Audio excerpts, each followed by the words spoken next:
Welcome learners to another discussion of public expenditure under the course Fundamentals of Economics and Financial Markets. So learners, in the last lecture of public expenditure, we have very well discussed what is public expenditure. Public expenditure is any expenditure incurred by the government on the economy as a whole or on itself.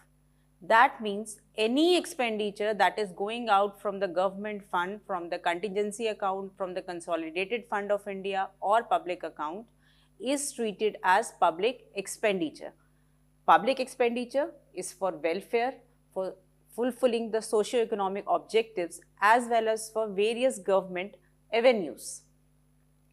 We have also discussed the classification of public expenditure like J.K. Mehta classification, Pigou classification and various others, Dalton classification, as though what all items constitute the public expenditure. Apart from this, in detail, we have also discussed the reasons for growth in public expenditure, which included growing population, consumption pattern, income, urbanization, changes in demand, supply, requirements, war situations, inflationary pressure. These all are became the few reasons why increase in public expenditure was witnessed. Now, when we see that the public expenditure is increasing, these were the reasons for changes in public expenditure. As the economy was growing, the public expenditure was also growing, because in the last lecture we discussed that although the stream of public finance and public expenditure came into prominence in 1930s, from where the market failure occurred and the role of government enhanced and state was established as a welfare state.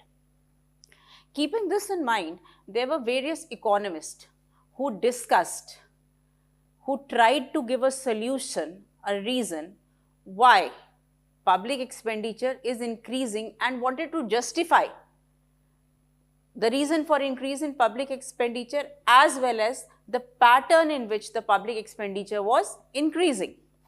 So today we will be covering the topics of Wagner's law of increasing state activities, Adolf Wagner's theory, in which he has discussed why public expenditure is increasing and provided a justification for increase in public expenditure, Peacock-Wiseman hypothesis on the pattern of public expenditure, and Colin Clark critical limit hypothesis as to an attempt to decide, to mark as to what is the maximum limit up to which the public expenditure needs to be increased, that needs to be funded by the revenue. What is the tax tolerance of the people to fund this public expenditure?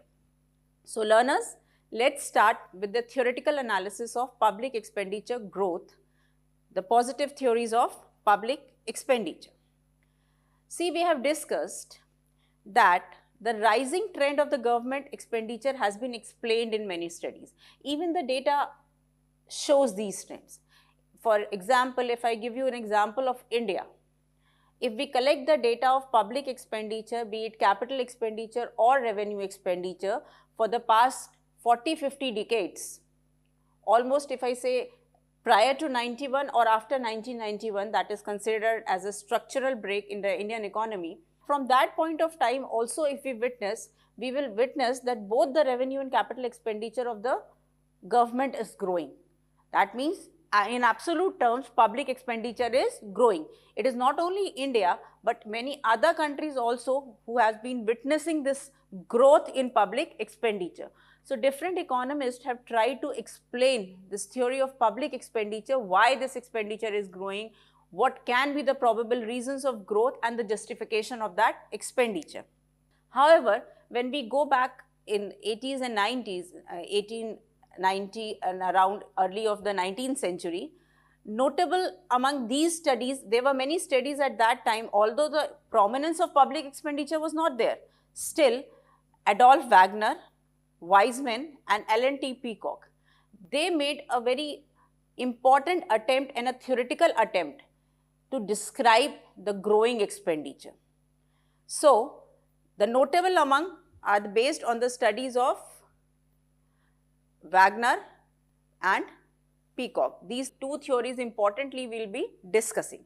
So the hypothesis, what was the hypothesis of these studies? The hypothesis is that public expenditure has a tendency to grow with the growth of the national income. National income, GDP, GNP. In the earlier lectures of national income, you must have understood the concept of national income, that is the sum total of total factor income of a country within a specific time period, within a specific geographical boundaries. This is one way of describing national income. However, there are various techniques you must have studied and learned in this course in the prior lectures how national income is computed. So, as the national income of the economy grow, as you see growth in GNP, so the tendency of public expenditure is to increase with that growth. This tendency is observed, as I told you, in almost every economy, not only India, but every economy, even Germany, Britain, France, every economy has witnessed that public expenditure grows with the level of economic growth, with the level of development and with the increase in national income. So let's start with Wagner's hypothesis. Adolf Wagner, he studied the data of almost 1835 to 1917. He was a German political economist. He propounded an empirical law which was based on the data gathered during this time period, and he tried to explain the growth of public expenditure. Why this public expenditure is growing? What can be the probable reason? What is constituting the demand side? What is constituting the supply side? So what Wagner argued that there exists a cause and effect relationship between growth of industrializing economy and relative growth of public sector. That means if you see this line and understand this, Wagner was more concentrated towards developing and developed economy. That means the pace of industrialization was taking place. There was phases of industrialization. Even in India, you'll see that there were phases of industrialization when we go through the industrial policy, how this industrialization has taken place, how we have public-private participation model and the growth and development of industries. Along with this, the public sector is also growing. What Wagner tried to explain was that the growth of public expenditure was in terms of increasing state activity. Wagner said that the state is a welfare state, and as growth is taking place, as industrialization is taking place, so what is happening? Activities of the state, of the government, of the federal means the layers of government, the levels of government, the hierarchy of government. In India, we will say center, state and local government. Activities of all the layers of the government are growing. Now, what Wagner said was that the activities of the government are growing in two ways. First, an intensive growth was witnessed, and second, an extensive growth was witnessed. Now, what is this intensive and extensive growth? See, even Adam Smith, we have earlier also discussed that Adam Smith and his Ricardo and his followers always said that state is a police state. It is there for maintenance of law and order. Laissez-faire policy was followed. So, the traditional role of the government was to guard the state, to maintain the law and order, to guard our boundaries. For administration, for jurisdiction purposes, the police state was established. So, what was happening? This role, the traditional role of the government was getting intensified. More. That means as the population was growing, more cities were being established. So, this role of government of being a police state, of maintaining law and order was witnessing a huge amount of expansion. That means intensively the activity of the government were growing. This is one aspect. The other aspect is extensively growing. Extensively growing basically means not only the government was a police state, not only the role of government was to maintain law and order, but the government was also enhancing, indulging into policy making, into trade, into commerce, into various socio-economic, welfare, political, all dimensions of activities were coming in the ambit of government. So the activities were not only intensified but extensified as well. And this was confirmed by the empirical data that was taken by Wagner at that time. So what Wagner said, that the expenditure of public authorities have been witnessing a continuous increasing trend because of three reasons. First, expansion of the traditional role of government, as we were discussing, that mainly included defense, administration of justice, maintenance of law and order, and provision of social overheads, public utilities. Thus, coverage and variety of such functions have gradually increased. If we talk of defense expenditure, the military art, the military science has been changing, the type of equipments have been changing, more people are employed into army because more borders needs to be guarded for administrative purposes. For a simple example, if I tell you, for maintaining the traffic area of any city, more and more traffic is increasing in the area that needs to be regulated, more people being hired, traffic inspectors are there. So what is happening? These all are leading to enhancement of public expenditure because the expansion of the traditional role of the government is taking place. Second important thing includes, that is the extensive coverage, including new functions are coming into ambit of the government. State is indulging into health activities, various CHC centers are being established, hospitals are being established, ASHA workers, awareness programs for health, medicines. If I give you an example of a flagship program, that is the Pulse Polio Abhiyan that was going on for eradication of polio, and that was successful. If I'll give you the example of India, education, not only primary education, secondary education, higher educations, various scholarships given by the government, these all, housing facilities, subsidized food facilities, agricultural inputs, HYV seeds, modernization, tools, because industry and agriculture have dependence on each other, growth, all these things, old age pension schemes, sickness benefits, in many countries unemployment benefits, these all come under the new functions of the government. Along with these two functions, public goods, which we have discussed earlier in the lectures, that means a good that is non-rivalrous, non-excludable, marginal cost is zero, collective consumption, non-divisible. 5 characteristics, if you remember, the sphere of public good is increasing. That means need and necessity to provide social and merit goods, because public goods are provided through budgetary allocation. This is increasing with the passage of time. Parks, better road facilities, street lights, drinking water facilities, public healthcare facilities are few examples that you will witness for public goods. So these are increasing. The demand for them are increasing.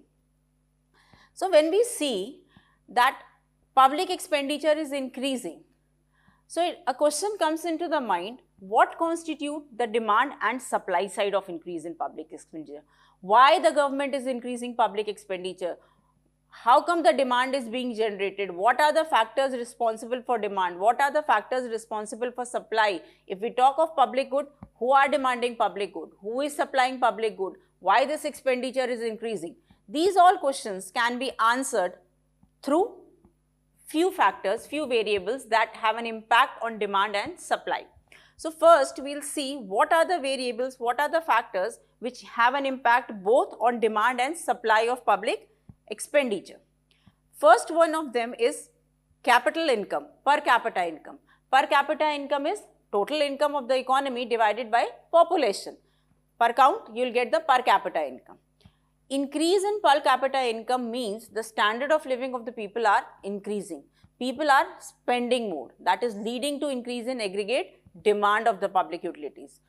Financing the expenditure, enhancing the expenditure requires for increase in public expenditure. Wealth, a part of the people. Not only the income is increasing, per capita income increasing, but the asset component of the individual, of the household is also increasing.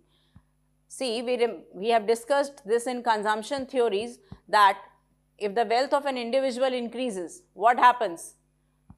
Higher proportion of income can be consumed. This we have discussed in the absolute income hypothesis, if you remember. Apart from that, growth of population and the density. Population is growing, head count is increasing, same facilities are being provided to more people, that leads to enhancement of public expenditure. As far as demand side is concerned, urbanization and industrialization. When an urban city is established, when people are residing in urban cities, the requirements do change.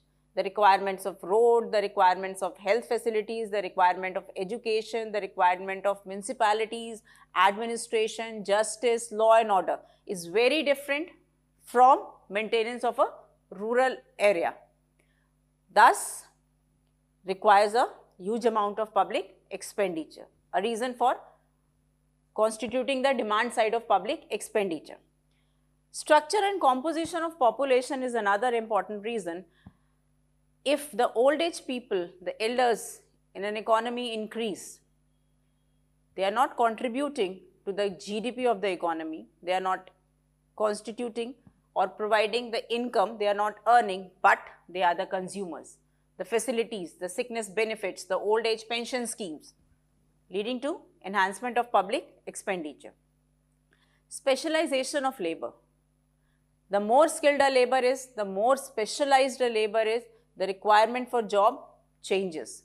In many countries where unemployment benefit is provided to the labor, the search period, the search theories of employment, when we see the matching model, the two-sided matching model, the labor is also searching according to his skills and waiting, searching till he gets the job. In that time, he is receiving unemployment benefit. So, the more skilled a labor is, the job requirement by him is different. That is increasing the public expenditure. Changing scale of production, constituting the supply side, the techniques, the quality, the machine, the procedure of production is changing, the scale of production is changing. That is enhancing the public expenditure. People want quality, the consumer wants quality, even it is an output of a public sector undertaking or private sector undertaking, PSUs. The quality is required, the quality of roads, the quality of lights is changing. Production quality and intergovernment grants, these all are leading to enhancement of supply side of public expenditure.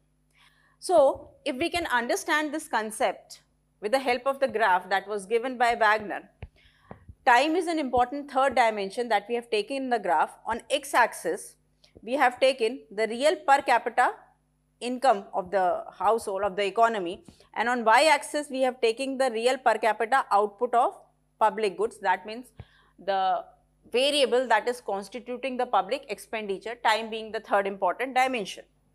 When we see this PG1 line, public good 1, since we have taken on y-axis the real per capita output of public good, so PG is denoted by the public utilities, the public good on which public expenditure is being incurred. So, what Wagner tried to explain, that this blue line, what you see of public good, OPG1, at every point on this line, you will see that real, as the economy is growing, as the real per capita income is growing, as the national income is growing, so a growth in public expenditure is witnessed at a constant rate. Now, what Wagner said, activities of the state is increasing. So, when we shift from time period 1 to time period 2, till time period 1, that is on PG1 line, at every point in the prior, 0 denotes a prior period and A denotes a latter period. In this, what we see, that the public good, the actual amount that is paid of the public good, that is PGA by YA, and the real value of public good in a period previous, in a lag period, both are equal, that at every point, as the per capita income is increasing, so you see an increase in the public good. Howsoever, as the time is passing and the activities of the state are increasing, what is witnessed, that this constancy relationship is not there. Howsoever, the state activities are increasing at a very fast rate. leading to an increase in public expenditure. So, what we see in a latter period, the public expenditure is higher than the previous period. So, Wagner tried to explain the demand side and supply side factors and stated that as the state activities increase, so there would be an increase in public expenditure. However, Ellen and Peacock witnessed few limitations and criticized the Wagner's theory on few grounds. They said that Wagner's analysis lacked interdisciplinary approach. That means it is more concentrated towards economic activities only, and political, sociological, these activities are not taken into account. All the spheres of the activities, because government is not only performing the economic activities, there are various other activities also that leads to enhancement of public expenditure. It is not the economic activities only. Further, they said Wagner's theory has limited applicability. It cannot be applied thoroughly in every nation because the variables might change. These are the few variables that exist and that are true for a specific nation, but not every nation. So, it has a limited applicability. The third criticism what Peacock and Wiseman witnessed was that Wagner hypothesis ignored the influence of war on government spending. When there is a crisis, wartime situation occurs, suddenly the public expenditure increases, which was not mentioned in Wagner's theory. There is a social disturbance and many resources from various places are diverted towards maintenance of war expenditure. So, this was an important area which Peacock and Wiseman thought that Wagner has not put into his theory. As an improvement to this theory, Wiseman and Peacock gave their theory. They took a data of 1819 to 1955 and they took an empirical study. L&T, Peacock and Wiseman, they took this study and what they observed was, they said, okay, public expenditure is increasing, but that increase, what Wagner said in PG1, there is a smooth progression. As the national income is increasing, per capita income is increasing, so the public expenditure would increase. Peacock Wiseman said, no, this is not the pattern. There is no smooth progression of increase in public expenditure. Rather, public expenditure increases in jerks and jumps. So, they said public expenditure does not increase in smooth and continuous manner, but in jerks and jumps or step-like pattern. See, this would be the pattern for enhancement of public expenditure, not a smooth progression line. To explain this jerk and jumps, there were three effects that were discussed by Wiseman and Peacock, which involves displacement, inspection and concentration effect. What Wiseman and Peacock said that in an equilibrium state where there is certain amount of taxes and certain amount of public expenditure won't suddenly increase. There need to exist a social disturbance in the form of maybe a crisis, a natural calamity, or for India, if I say COVID, for the past very recent crisis, what we see 2020, the COVID crisis that made a sudden shift and diversion in all the public expenditure, and if we get the deficit data of that time, prediction was something else and actual what deficit came was something very different. Why? Because public expenditure increased enormously to deal with that crisis. So, it was a disturbance that led to sudden increase in public expenditure. So, what Peacock and Wiseman tried to explain that when we move from lower plateau to higher, that means if we are at point A and we move to point B, this movement is because of a sudden jump, a disturbance that is leading to enhancement of public expenditure. And after this jump has taken place, after this disturbance has taken place and this public expenditure has increased, now what will the government do? One of the biggest source, I am not saying the only source, because government has non-tax revenue sources also, which we have discussed earlier in the lectures of taxation, that one of the largest source of government is taxation, be it direct or indirect tax. So, to finance this expenditure, certain amount of taxation also needs to be increased. Thus, the movement from older level of expenditure and taxation to a new and higher level is called displacement effect. When you move from A to B and to finance movement of A to B, to finance this expenditure, the taxation are also increased. That means the economy has reached onto a new plateau.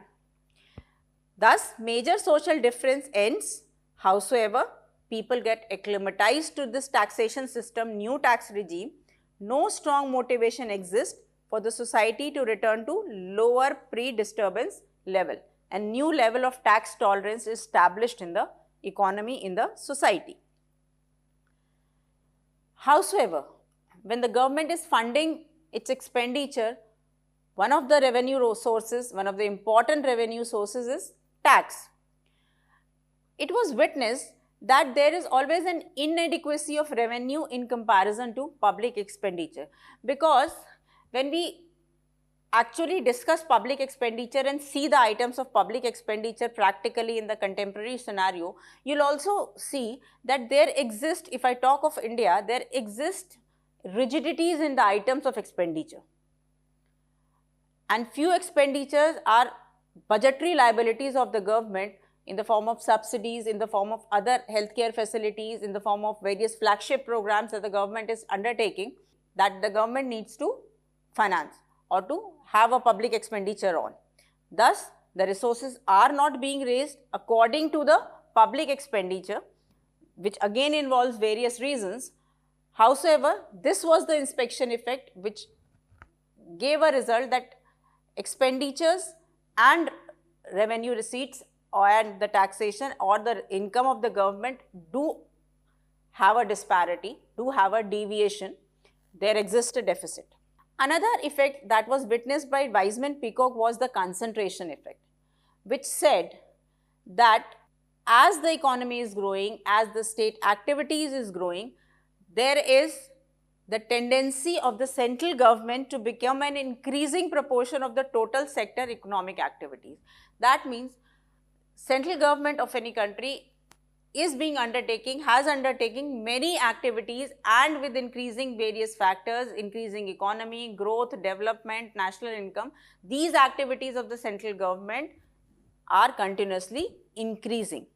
Thus, the growth of public expenditure is sporadic rather than constant. This was explained in this graph. On x-axis, we have taken time in years. On y-axis, public sector expenditure and revenue as a percentage of GDP. You can very well see the progression with respect to time of the public expenditure and taxation is not smooth, rather it is in jerks and jumps.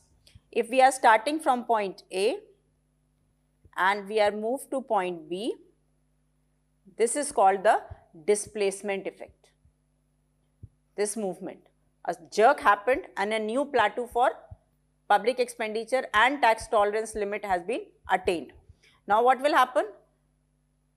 When you observe, again the public expenditure is increasing, howsoever tax is not increasing, this is the inspection effect. So these increases are due to the social disturbances. This theory was also beset with the few criticism, that is, the test of hypothesis has been found deficient. It is not up to the mark. They are not able to clarify the reasons for growth, only the pattern was given.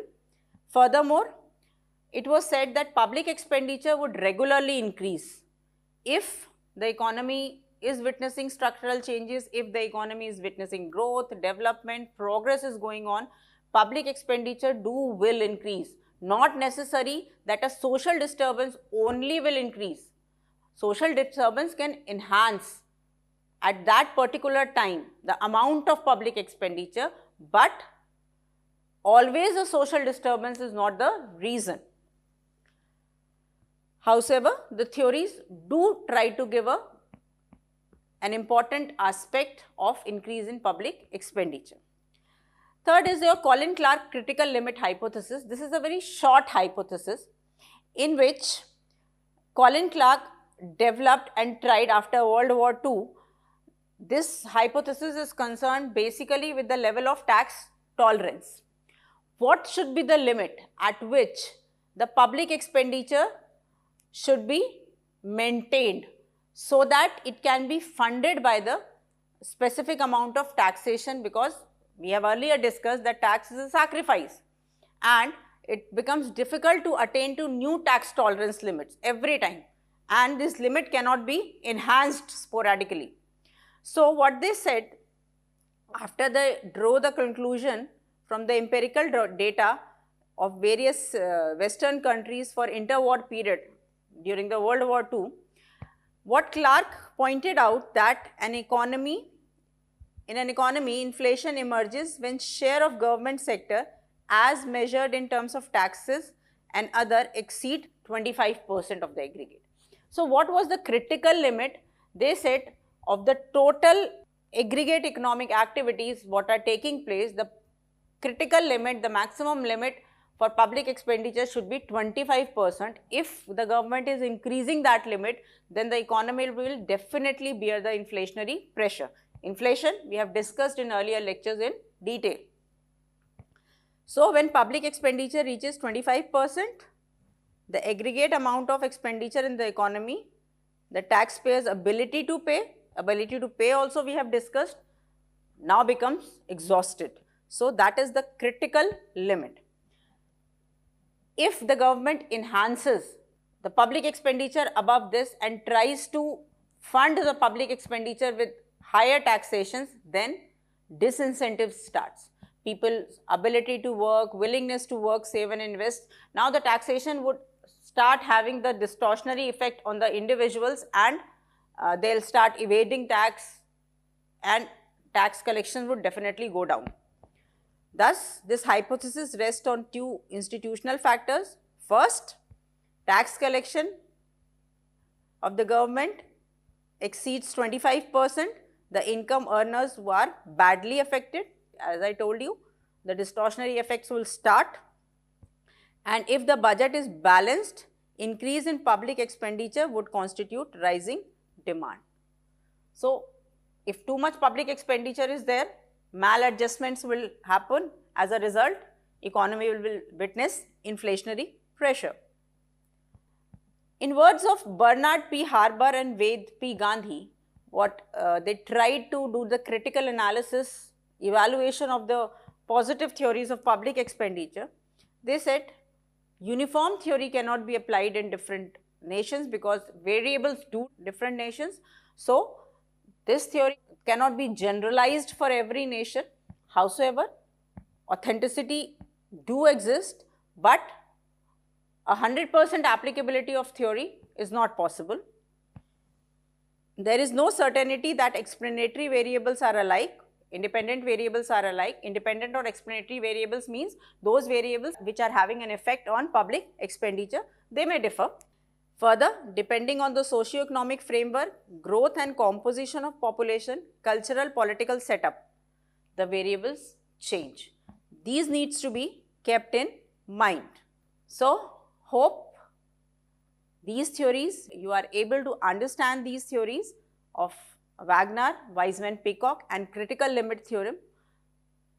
Not 100% applicability of these theories are there, but these theories do hold an importance to give a justified answer for increase in public expenditure and pattern of public expenditure. A self-evaluation question for you. Explain Wagner's law and account for growing state expenditure.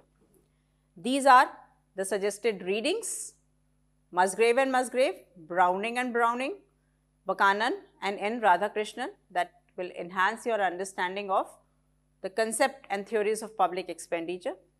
So learners, thank you.